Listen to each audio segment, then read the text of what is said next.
Divorce is not just an emotionally taxing event, it can also be a financially crippling one. For many Americans, the idea of cutting ties with their husband or wife is just too expensive to contemplate. Researchers took a big data set of couples over, I think it was 20 years or so, and looked at the length of time between initiating the divorce and getting divorced. And most couples got divorced within 3 years of separating, but another 15% they found actually remained married and never completed the divorce. And the researchers speculated that it had to do with financial reasons.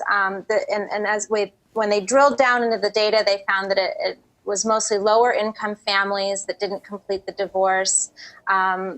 And so they sort of deduced that there must be a reason, and it had to do with money, that they just couldn't afford to split up. When you talk about health insurance, and that's a huge factor for a lot of people because health insurance is very, very expensive. It's changed recently because of Obamacare, but a lot of people were very, very concerned if they had a pre-existing condition that once they got divorced, they could no longer stay on their spouse's health plan. For the last 2 years, there was whispering back and forth when there would be disagreements of divorce. But once my ex-wife filed for divorce, from then, it was a very quick process for us. My ex-wife was a stay-at-home mother.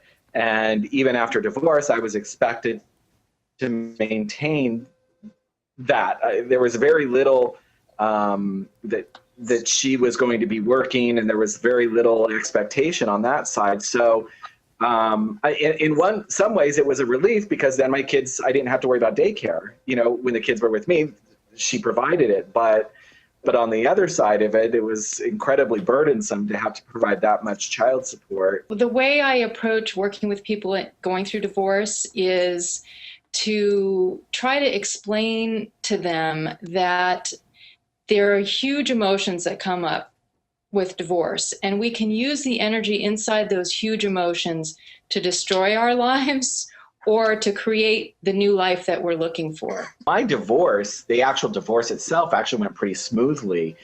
We didn't include lawyers. We had like a paralegal help us out with the actual paperwork. And what really hurt me and my family in the end was the custody battle that came a year and a half later when she tried to move out of state, which is all part of the divorce in the end, really. At the age that I got married, there really wasn't a lot to prenup, I guess maybe the result is going through divorce has kind of changed my ideas around actually the marriage contract, period. I mean, that makes me question whether marriage is necessary to have a long, meaningful relationship.